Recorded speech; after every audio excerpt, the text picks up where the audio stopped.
दाबालरूपायम्पि विघ्नाद्रिहन्त्रि महादन्ति वक्त्रायम्पि पञ्चास्यमान्या विधीन्द्रादिमृग्या गणेशाभिधामे विधत्तां श्रियं कायम्पि कल्याणमूर्तिः न जानामि शब्दं न जानामि चार्थं न जानामि पद्यं न जानामि गद्यम् चिदेका षडास्या हृदि द्योतते मे मुखानि सरन्ते गिरश्चापि चित्रम् मयूराधिरूढं महावाक्यगूढं मनोहारिदेहं महच्चित्तगेहम् महीदेवदेवं महावेदभावं महादेवबालं भजे लोकपालम् यदा संनिधानं गता मानवा मे भवाम्भोधिपारं गतास्ते तदैव इति व्यञ्जयन् सिन्धुतीरे यास्ते तमीडे पवित्रं पराशक्तिपुत्रम् यथाब्धेस्तरङ्गालयं यान्ति तुङ्गास्तथैवापदः सन्निधौ सेवतां मे इतीवोर्मि पङ्क्तिर्नृणां दर्शयन्तं सदा भावये हृत्सरोजे गुहं तम् गिरौ मन्निवासे नरायेऽधिरूढास्तदा पर्वते राजते ते अधिरूढः इतीव ब्रुवन् गन्धशैलाधिरूढः स देवो मुदे मे सदा षण्मुखोऽस्तु महाम्भोधितीरे महापापचोरे मुनीन्द्रानुकूले सुगन्धाख्यशैले गुहायां वसन्तं स्वभासालसन्तं जनार्तिं हरन्तं श्रयामो गुहं तम् लसत्स्वर्णगेहे नृणां कामदोहे सुमस्तोमसंच्छन्नमाणिक्यमञ्चे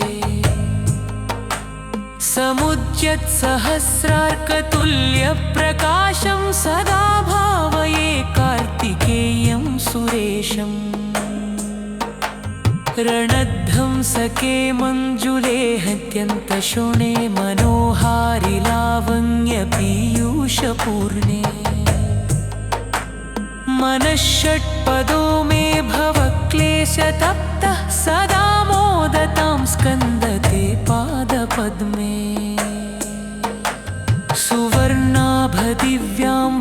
सुवर्णाभदिव्याम्बरैर्भासमानां क्वणत्किङ्किणीमेखला शोभमाना लसद्धेमपट्टेन विद्योतमानां कटिं भावये स्कन्दते दीप्यमाना पुलिन्देशकन्या घना भोगतुङ्गास्तनालिङ्गनासक्तकाश्मीररागम् नमस्याम्यहं तारकारे तवोरः स्वभक्तावने सर्वदा सानुरागम् विधौ क्लुप्तदण्डान् स्वलीलाधृतण्डान् निरस्ते भशुण्डान् द्विषत्कालदण्डान् हतेन्द्रारिषण्डान् जगत्त्राणशौण्डां सदा ते प्रचण्डान् श्रये बाहुदण्डान् सदा शारदः षण्भृगाङ्का यदि स्युः समुद्यन्त एव स्थिताश्चेत्समन्ता सदा पूर्णबिम्बः कलङ्कैश्च हीनास्तदा त्वन्मुखानां ब्रुवे स्कन्दसाम्यम् स्फुरन्मन्दहासैः सहंसानि चञ्चकटाक्षावलीभृङ्गसंघोज्ज्वलानि सुधास्यन् दाबालरूपायम्पि विघ्नाद्रिहन्त्रि महादन्ति वक्त्रायम्पि पञ्चास्यमान्या विधीन्द्रादिमृग्या गणेशाभिधामे विधत्तां श्रियं कायम्पि कल्याणमूर्तिः न जानामि शब्दं न जानामि चार्थं न जानामि पद्यं न जानामि गद्यम् चिदेका षडास्या हृदि द्योतते मे मुखानि सरन्ते गिरश्चापि चित्रम् मयूराधिरूढं महावाक्यगूढं मनोहारिदेहं महच्चित्तगेहम् महीदेवदेवं महावेदभावं महादेवबालं भजे लोकपालम् यदा संनिधानं गता मानवा मे भवाम्भोधिपारं गतास्ते तदैव इति व्यञ्जयन् सिन्धुतीरे यास्ते तमीडे पवित्रं पराशक्तिपुत्रम् यथाब्धेस्तरङ्गालयं यान्ति तुङ्गास्तथैवापदः सन्निधौ सेवतां मे इति वोर्मि पङ्क्तिर्नृणां दर्शयन्तं सदा भावये हृत्सरोजे गुहं तम् गिरौ मन्निवासेन रायेऽधिरूढास्तदा पर्वते राजते ते अधिरूढाः इतीव ब्रुवन् गन्धशैलाधिरूढः स देवो मुदे मे सदा षण्मुखोऽस्तु महाम्भोधितीरे महापापचोरे मुनीन्द्रानुकूले सुगन्धाख्यशैले गुहायां वसन्तं स्वभासालसन्तं जनार्तिं हरन्तं श्रयामो गुहं तम् लसत्स्वर्णगेहे नृणां कामदोहे सुमस्तोमसंच्छन्नमाणिक्यमञ्चे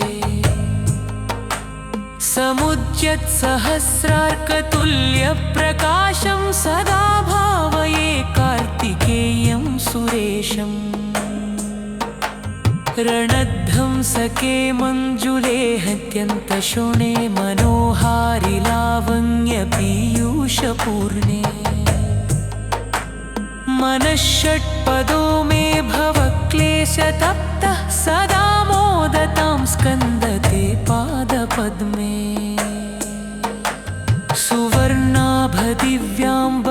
सुवर्णाभदिव्याम्बरैर्भासमानां क्वणत्किङ्किणीमेखला शोभमाना लसद्धेमपट्टेन विद्योतमानां कटिं भावये स्कन्दते दीप्यमाना पुलिन्देशकन्या घना भोगतुङ्गास्तनालिङ्गनासक्तकाश्मीररागम् नमस्याम्यहं तारकारे तवोरः स्वभक्तावने सर्वदा सानुरागम् विधौ क्लुप्तदण्डान् स्वलीलाधृतण्डान् निरस्ते भशुण्डान् द्विषत्कालदण्डान्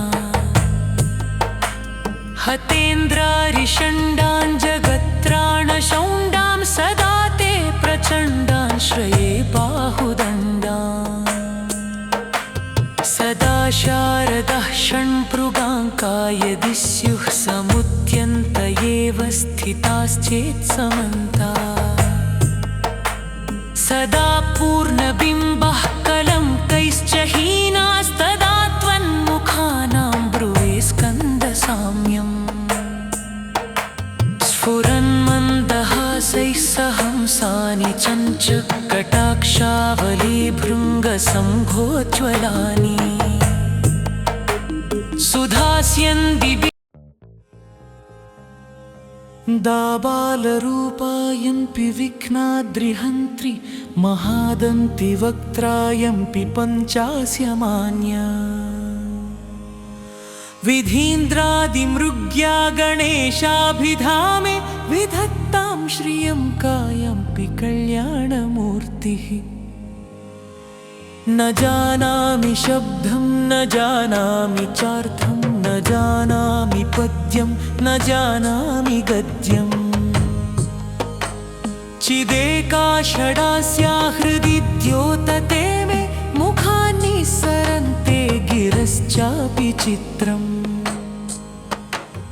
मयूराधिरूढं महावाक्यगूढं मनोहारिदेहं महच्चित्तगेहम् महीदेवदेवं महावेदभावं महादेवबालं भजे लोकपालम् यदा संनिधानं गता मानवा मे भवाम्भोधिपारं गतास्ते तदैव इति व्यञ्जयन् सिन्धुतीरे यास्ते तमीडे पवित्रं पराशक्तिपुत्रम् यथाब्धेस्तरङ्गालयं यान्ति तुङ्गास्तथैवापदः सन्निधौ सेवतां मे इति वोर्मि पङ्क्तिर्नृणां दर्शयन्तं सदा भावये हृत्सरोजे गुहं तम् गिरौ मन्निवासे नरायेऽधिरूढास्तदा पर्वते राजते ते अधिरूढाः इतीव ब्रुवन् गन्धशैलाधिरूढः स देवो मुदे मे सदा षण्मुखोऽस्तु महाम्भोधितीरे महापापचोरे मुनीन्द्रानुकूले सुगन्धाख्यशैले गुहायां वसन्तं स्वभासालसन्तं जनार्तिं हरन्तं श्रयामो गुहं तम् लसत्स्वर्णगेहे नृणां कामदोहे सुमस्तोमसंच्छन्नमाणिक्यमञ्चे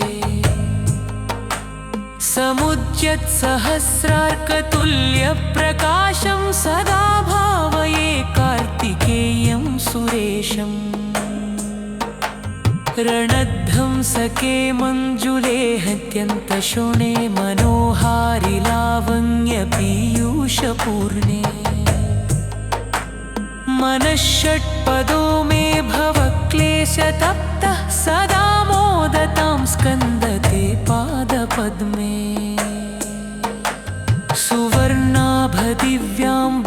सुवर्णाभदिव्याम्बरैर्भासमानां क्वणत्किङ्किणीमेखला शोभमाना लसद्धेमपट्टेन विद्योतमानां कटिं भावये स्कन्दते दीप्यमाना पुलिन्देशकन्या घना भोगतुङ्गास्तनालिङ्गनासक्तकाश्मीररागम् नमस्याम्यहं तारकारे तवोरः स्वभक्तावने सर्वदा सानुरागम्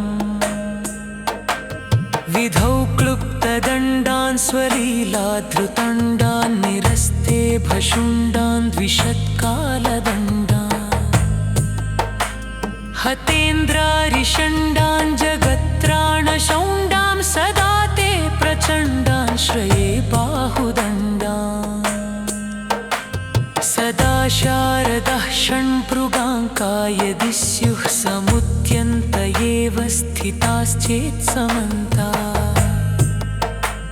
सदा पूर्णबिम्बः कलङ्कैश्च हीनास्तदा त्वन्मुखानां ब्रुवे स्कन्दसाम्यम्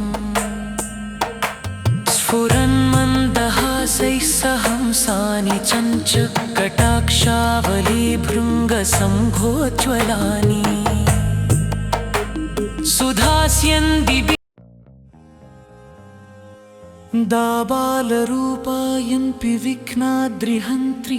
महादन्ति वक्त्रायम्पि पञ्चास्यमान्या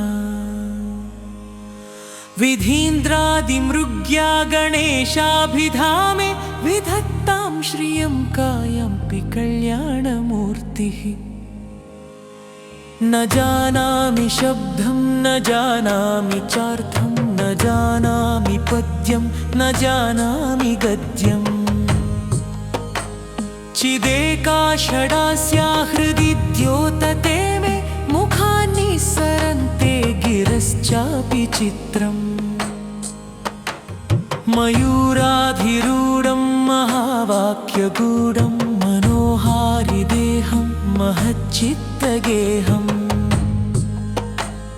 महीदेवदेवं महावेदभावं महादेवबालं भजे लोकपालम् यदा संनिधानं गता मानवा मे भवाम्भोधिपारं गतास्ते तदैव इति व्यञ्जयन् सिन्धुतीरे यास्ते तमीडे पवित्रं पराशक्तिपुत्रम् यथाब्धेस्तरङ्गालयं यान्ति तुङ्गास्तथैवापदः सन्निधौ सेवतां मे इतीवोर्मि पङ्क्तिर्नृणां दर्शयन्तं सदा भावये हृत्सरोजे गुहं तम् गिरौ मन्निवासेन रायेऽधिरूढास्तदा पर्वते राजते ते अधिरूढः इतीव ब्रुवन् गन्धशैलाधिरूढः स देवो मुदे मे सदा षण्मुखोऽस्तु महाम्भोधितीरे महापापचोरे मुनीन्द्रानुकूले सुगन्धाख्यशैले गुहायां वसन्तं स्वभासालसन्तं जनार्तिं हरन्तं श्रयामो गुहं तम् लसत्स्वर्णगेहे नृणां कामदोहे सुमस्तोमसंच्छन्नमाणिक्यमञ्चे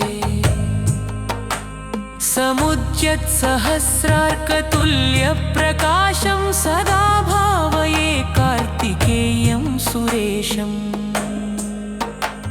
रणध्वंसके मञ्जुले हत्यन्तशोणे मनोहारि लावण्यपीयूषपूर्णे मनःषट्पदो मे भवक्लेशतप्तः सदा मोदतां स्कन्दते पादपद्मे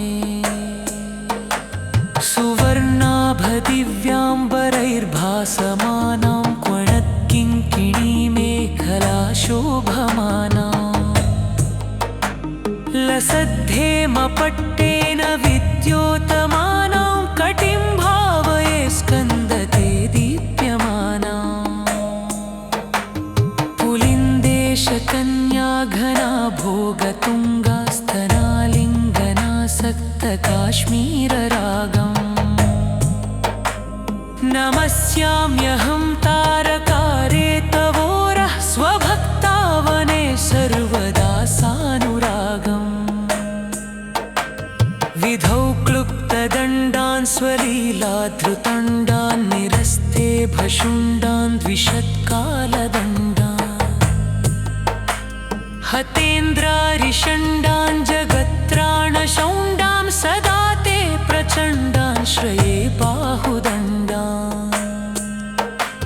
सदा शारदः षण्भृगाङ्का यदि स्युः समुद्यन्त एव स्थिताश्चेत्समन्ता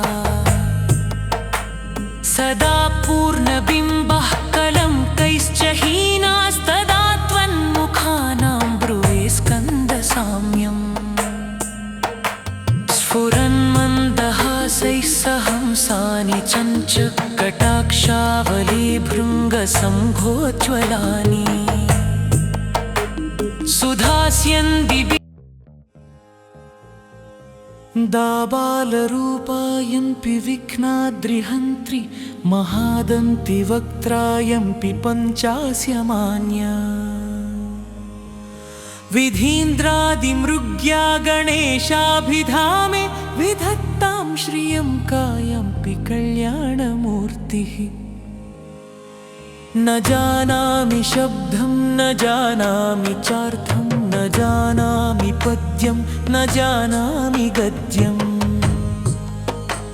चिदेका षडास्या हृदि द्योतते मे मुखानि सरन्ते गिरश्चापि चित्रम् मयूराधिरूढं महावाक्यगूढं मनोहारिदेहं महच्चित्तगेहम् महीदेवदेवं महावेदभावं महादेवबालं भजे लोकपालम् यदा संनिधानं गता मानवा मे भवाम्भोधिपारं गतास्ते तदैव इति व्यञ्जयन् सिन्धुतीरे यास्ते तमीडे पवित्रं पराशक्तिपुत्रम् यथाब्धेस्तरङ्गालयं यान्ति तुङ्गास्तथैवापदः सन्निधौ सेवतां मे इति वोर्मि पङ्क्तिर्नृणां दर्शयन्तं सदा भावये हृत्सरोजे गुहं तम् गिरौ मन्निवासेन रायेऽधिरूढास्तदा पर्वते राजते ते अधिरूढः इति वब्रुवन् गन्धशैलाधिरूढः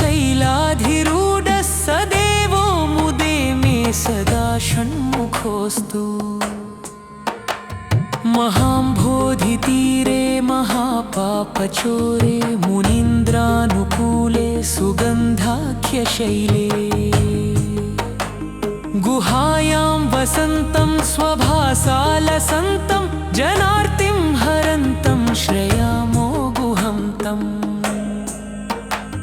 लसत्स्वर्णगेहे नृणां कामदोहे सुमस्तोमसंच्छन्नमाणिक्यमञ्चे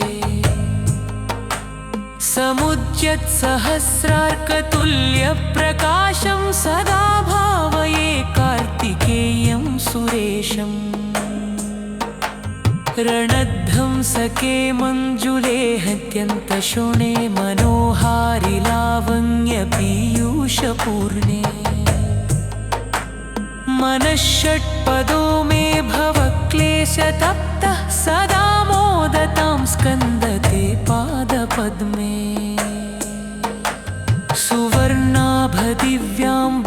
सुवर्णाभदिव्याम्बरैर्भासमानां क्वणत्किङ्किणीमेखला शोभमाना लसद्धेमपट्टेन विद्योतमानां कटिं भावये स्कन्दते दीप्यमाना पुलिन्देशकन्या घना भोगतुङ्गास्तनालिङ्गनासक्तकाश्मीररागम् नमस्याम्यहं तारकारे तवोरः स्वभक्तावने सर्वदा सानुरागम् विधौ क्लुप्तदण्डान् स्वलीलाधृतण्डान् निरस्ते भशुण्डान् द्विषत्कालदण्डान् हतेन्द्रारिषण्डान् जगत्त्राणशौण्डान् सदा ते प्रचण्डान् श्रये बाहुदण्डान् सदा शारदः षण्पृगाङ्कायदि स्युः समुद्यन्त एव स्थिताश्चेत्समन्ता सदा पूर्णबिम्बः कलङ्कैश्च हीनास्तदा त्वन्मुखानां ब्रुवे स्कन्दसाम्यम् स्फुरन्मन्दहासैः सहंसानि चञ्चकटाक्षावलीभृङ्गसम्भोज्ज्वलानि सुधास्यन् दाबालरूपायम्पि विघ्नाद्रिहन्त्रि महादन्ति वक्त्रायम्पि पञ्चास्यमान्या विधीन्द्रादिमृग्या गणेशाभिधामे विधत्तां श्रियं कायम्पि कल्याणमूर्तिः न जानामि शब्दं न जानामि चार्थं न जानामि पद्यं न जानामि गद्यम् चिदेका षडास्या हृदि द्योतते मे मुखानि सरन्ते गिरश्चापि चित्रम् मयूराधिरूढं महावाक्यगूढं मनोहारिदेहं महच्चित्तगेहम् महीदेवदेवं महावेदभावं महादेवबालं भजे लोकपालम् यदा संनिधानं गता मानवा मे भवाम्भोधिपारं गतास्ते तदैव इति व्यञ्जयन् सिन्धुतीरे यास्ते तमीडे पवित्रं पराशक्तिपुत्रम् यथाब्धेस्तरङ्गालयं यान्ति तुङ्गास्तथैवापदः सन्निधौ सेवतां मे इति वोर्मि पङ्क्तिर्नृणां दर्शयन्तं सदा भावये हृत्सरोजे गुहं तम् गिरौ मन्निवासे नरायेऽधिरूढास्तदा पर्वते राजते ते अधिरूढः इतीव ब्रुवन् गन्धशैलाधिरूढः स देवो मुदे मे सदा षण्मुखोऽस्तु महाम्भोधितीरे महापापचोरे मुनीन्द्रानुकूले सुगन्धाख्यशैले गुहायां वसन्तं स्वभासालसन्तं जनार्तिं हरन्तं श्रयामो गुहं तम् लसत्स्वर्णगेहे नृणां कामदोहे सुमस्तोमसंच्छन्नमाणिक्यमञ्चे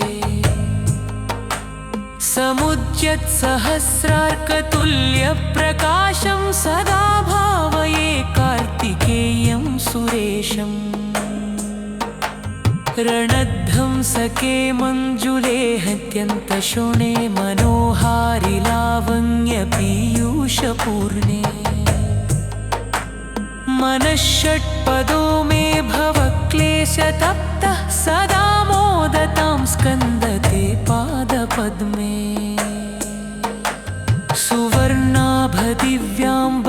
सुवर्णाभदिव्याम्बरैर्भासमानां क्वणत्किङ्किणीमेखला शोभमाना